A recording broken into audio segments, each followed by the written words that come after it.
This is Tomonews for Friday, January 20th. Drunk Superman bested by 10-year-old girl.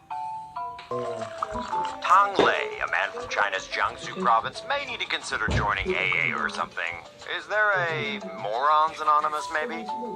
After getting nice and sloshed over the weekend, this genius decided to do a little late-night burglarizing. The drunken Mr. Tang climbed into a fifth-floor window from a nearby balcony and was surprised to find himself in the bedroom of a 10-year-old girl. The room's brave young occupant challenged Tang, who tried to talk his way out of the situation by claiming he was Superman on a special secret mission. But this 10-year-old has about 200 more IQ points than Tang does, and she argued that everyone knows Superman can fly, so the only way she'd believe him is if he could fly too. So, Mr. Tang, who is not, in fact, Superman, ripped off his pants in order to look more like a superhero, he said, and then jumped out the window and flew to the balcony below. He missed and slammed into another balcony. Mr. Tang is in police custody and is recovering from severe cuts and bruises. $10 as the little girl discovers the cure for cancer someday. Bouncy castle flips over, badly injures children. In this security footage from a town near Shanghai, China, on October 5th, you can see a bouncy castle full of children lift up, and over. One child sustained a fractured skull, while as many as 30 others sustained lighter injuries. The owner of the bouncy castle operation agreed to pay for all the children's medical expenses because they didn't secure the structure to the ground in any way. E-cigarette blows up in teen's face, burns hole through his tongue. On April 18th, 17-year-old Daniel McClelland told his mother he was going to quit smoking cigarettes by using an e-cigarette he'd recently picked up, a common transition for many smokers these days. Around 5:40 that evening, McClelland was picked up by a few friends at his home, heading out to the store. The teenagers were jamming out in the car as they drove through the neighborhood. So naturally, McClelland broke out his vape. Seconds later, his friend Jesus Matias said he heard what sounded like a gunshot and turned to see flames.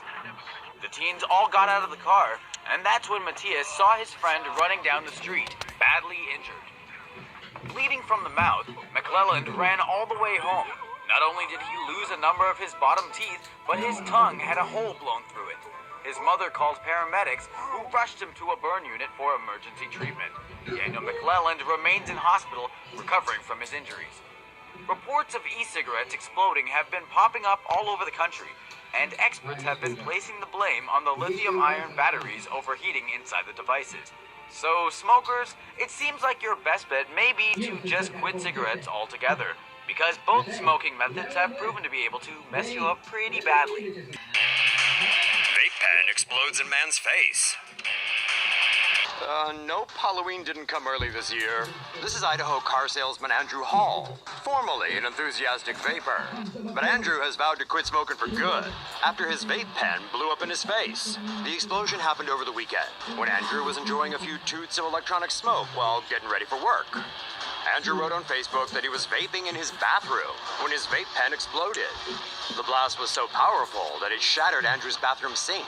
The former vapist suffered second-degree burns to his face and neck and lost 7 teeth.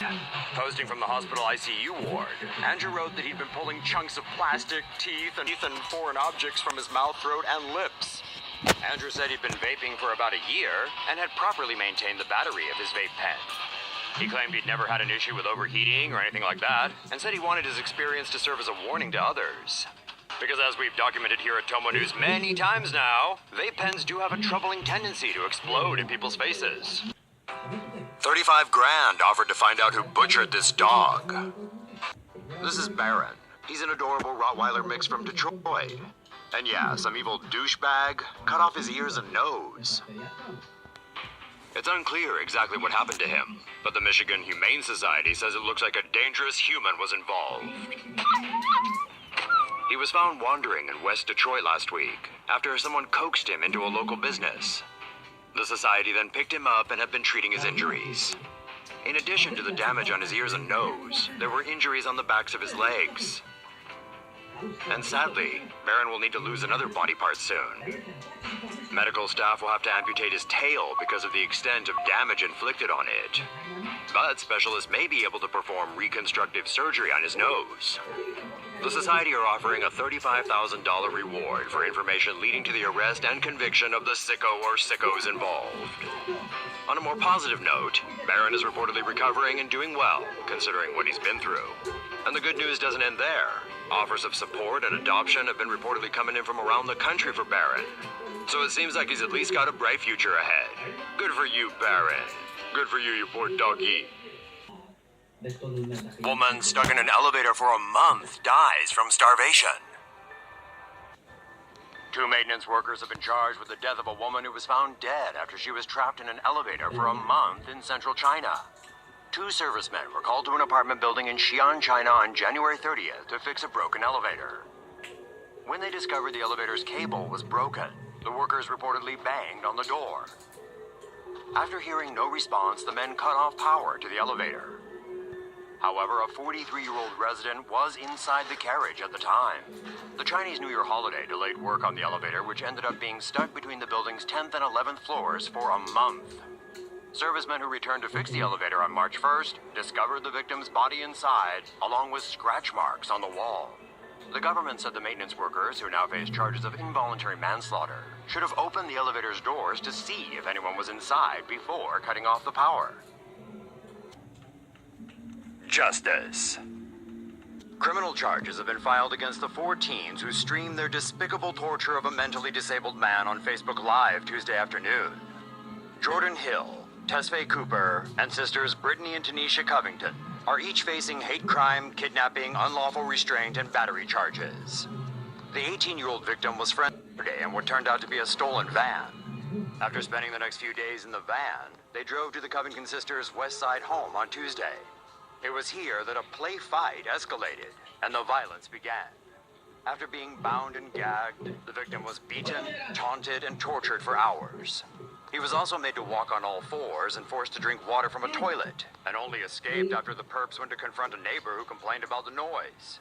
The poor teen was so shaken by his ordeal he was hospitalized, but has since returned home to his family.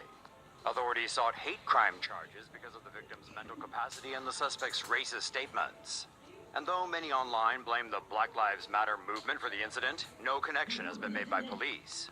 Still, there are others who have used the Black Lives Matter movement as